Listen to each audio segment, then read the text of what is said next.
皆さんこんにちは。ヒューズの藤重です。今回はヨウジヤマモトのアクセサリーラインゴシックヨウジヤマモトについて詳しくご紹介していきます。ゴシックヨウジヤマモトについては以前も動画の方で詳しくお話ししているので、もうすでにブランドについてはご存知の方多いとは思います。ヨーロッパのゴシック文化からインスピレーションを得ているデザインが特徴的で、ダークな世界観がかっこいいアクセとお伝えしましたね。ではまたなんでゴシックヨウジヤマモトの動画を撮ってるかと言われますと、今ですね、ヒューズにゴシックのアイテムかなり揃ってるからです。冗談抜きに前回の動画とですね、比べますと2倍ぐらいの数があるんじゃないかなと思います。しかも昔から定番で出てるモデル、そして最新のモデルまで揃ってますからね。そんなにゴシックが揃ってるなら、さすがに紹介しないわけにはいかないということで、今回ですね、改めて動画を撮っています。しかもゴシックヨウジヤマモトは僕にとっても結構思い入れのあるブランドになりますので、そういった感想だったりとかもですね、交えながらゴシックヨウジヤマモトについてもう一度ブランド解説の方を撮っていこうと思います。まずはブランドについてお話ししていこうと思いましたが、どんなアイテムがあるか気になりますよね。なのでアイテムをですね、実際に見ながらブランドの説明をしていきます。で、どのアイテムをですね、ピックアップしたら一番ゴシックについて分かりやすいかなと思ったんですが、これですかね。まずはこちらのウルフダガーをご紹介していこうと思います。ウルフダガーは名前の通り、狼と短剣が合わさったデザインのネックレスになってます。このモチーフはですね、ゴシック初期から登場しているもう定番のモチーフと言ってもいいでしょう。こちらがですね、ウルフダガーペンダントになりますね。ゴシックヨウジヤマモトはですね、ゴシック文化からインスピレーションを受けていることもあって、アイテムにその特徴がよく出ています。このウルフダガーの場合ですと、ゴシックホラーで登場する狼男をモチーフにしてるんじゃないかなと思いますね。全てがゴシック文化に関係するものというわけではないと思うんですが、ゴシックのアイテムはこんな感じで少し奇怪なですね、雰囲気を持っていて、つけた時に存在感の強さが出るのが特徴です。奇怪な感じとは言いましたが、この凝ったデザインっていうのが僕はかなり好きですね。あとはゴシックヨウジヤマモトのアクセサリーはですね、この作り込みもですね、注目してもらいたいポイントなんですよ。僕は毎回アイテムを見るたびにこの細かい作り込みに感動してます。先ほど見ていただいたウルフダガーもう一度見てもらいたいんですが、見えますかね。この狼男の顔の表情とかですね、毛並み、また立体感を出すためのこの凹凸感っていうのが細部の作り込みすごいことになってるんですよ。で、ちょっと紹介するアイテム変えまして、これですね、もう一個注目してもらいたいポイントあるんですが、こちらがギターピックをですね、モチーフに使っているアクセになります。で、このですね、モチーフ注目してもらいたいところが、この端のデザインなんですよ。これもよく見えてるかわからないんですが、この端の部分、最初から少し傷だったりへこみが入ってるの伝わりますかね。この最初から入っている傷とかもですね、ゴシックの特徴になるんですよ。これ扱いがですね、雑とかでついた傷とかではなくて、こういう仕様でゴシック独自のディティールになってます。新品なんですけど、初期から傷やちょっとしたくすみがあることで、ゴシック文化の特徴である荒っぽさやダークな雰囲気を演出してるんじゃないかなって思いますね。これがなのでギターピックなので、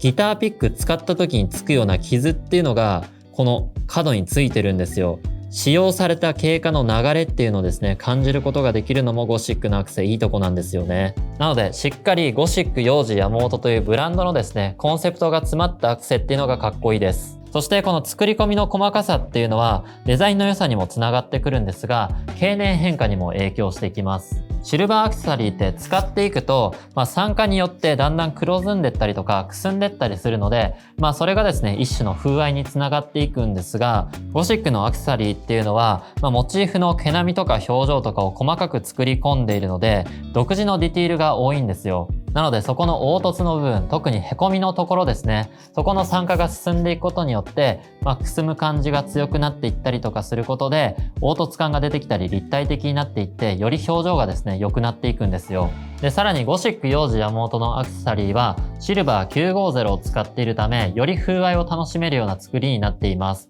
シルバーの話になると、シルバー925とか950とかっていう数字をよく聞くと思うんですが、これはですね、アイテムに含まれる銀の割合ですね。数字が高ければ高いほど純度が高いということなので、銀がたくさん含まれているということになるんですが、シルバーがですね、多ければ多いほど、アイテム自体の硬度がですね、少し柔らかくなってくるんですよ。なので、シルバー950はシルバー925に比べると、若干なんですけど、傷が入りやすくなっています。で、傷が入りやすいって聞くと、そこですね、弱点に感じるかもしれないんですが、ゴシック幼児山本の場合は、そこが強みに変わると僕は思っています。先ほど少しだけゴシック文化について触れたと思うんですけど、ゴシック文化の特徴って、荒っぽさとか野蛮さとかですね、機械さっていうのがあるんですよ。だからその要素をアイテムに落とし込んだ結果、ドクロとか狼男といった少し怖いモチーフになったりとか、初期からですね、傷やへこみが特徴的になっているんですが、その荒っぽさをですね、さらに表現しようとした時に、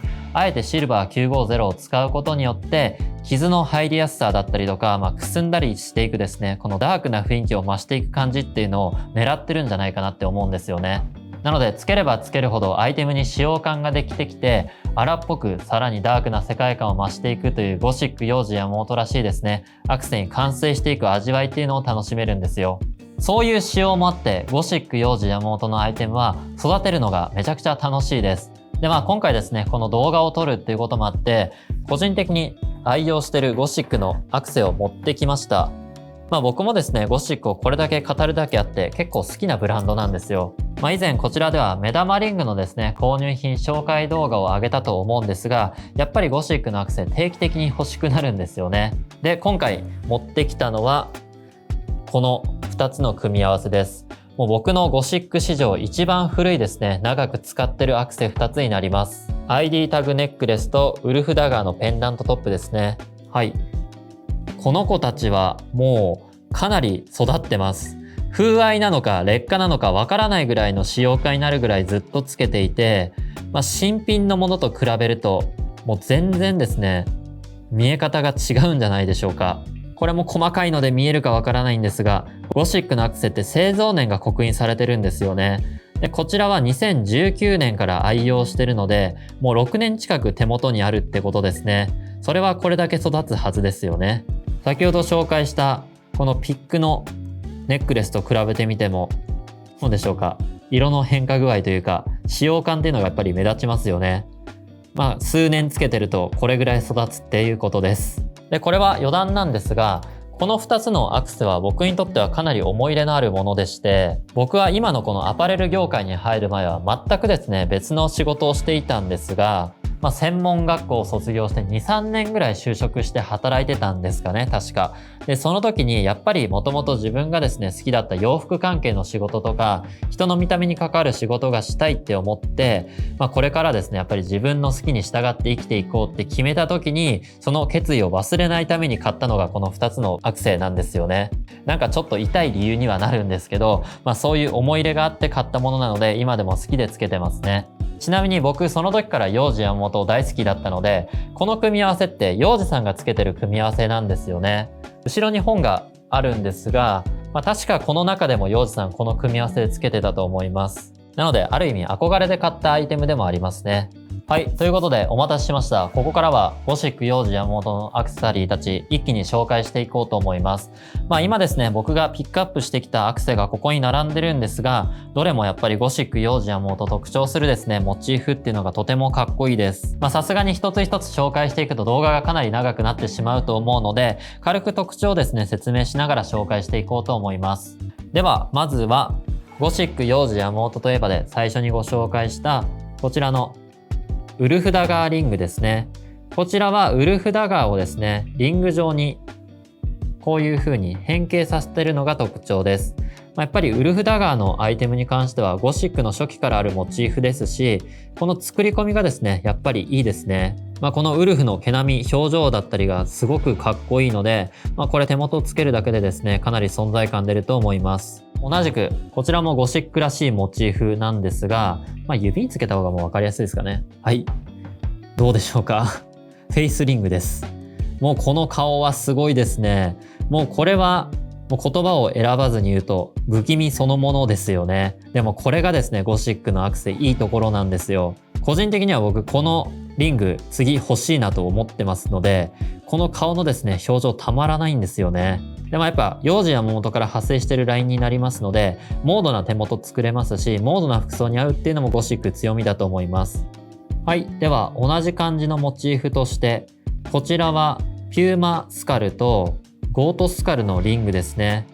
どちらも動物の骸骨をですね、モチーフに作られたリングになってます。ゴシック幼児山本ではこういうスカル系のアイテムたくさん出てますね。シンプルな骸骨だったりとか、こういう動物モチーフ、もしくはですね、エイリアンみたいなちょっとユーマ的なですね、モチーフもあるんですけど、このスカル系もとても特徴的で人気なリングになってます。先端が尖ってたりとか、ちょっと鋭利な感じで攻撃的なデザインっていうのもゴシック文化特徴になりますので、これもですね、とてもかっこいいですね。はい。で、ここからはペンダントトップとかネックレス系紹介していこうと思いますが、まずはこちらですね。こちらはフロースカルになります。こちらもスカルシリーズということで、カラスの頭ですね。幼児山本ではもはやおなじみ、印象的にもなっているカラスがドクロになって登場してます。で、このスカルも作り込みすごいんですよ。目のくぼみもそうなんですけど、この鼻の位置とか見てくださいよ。この鼻の穴とかすごくないですか？やっぱり綺麗に丸を作ってるんじゃなくて、ドクロなのでいびつに作ってるんですよね。なんで陰影もリアルに近いと言いますか、本当のスカルを彷彿とさせるようなデザインタッチっていうのがすごくいいですね。はい、最後はこちらですね。こちらは最近当店に到着したシルクハットのスカルペンダントになります。で、こちらのデザインの特徴としましては、ドクロも注目してもらいたいんですが、目玉の部分に黒い石が入ってるのがわかりますか？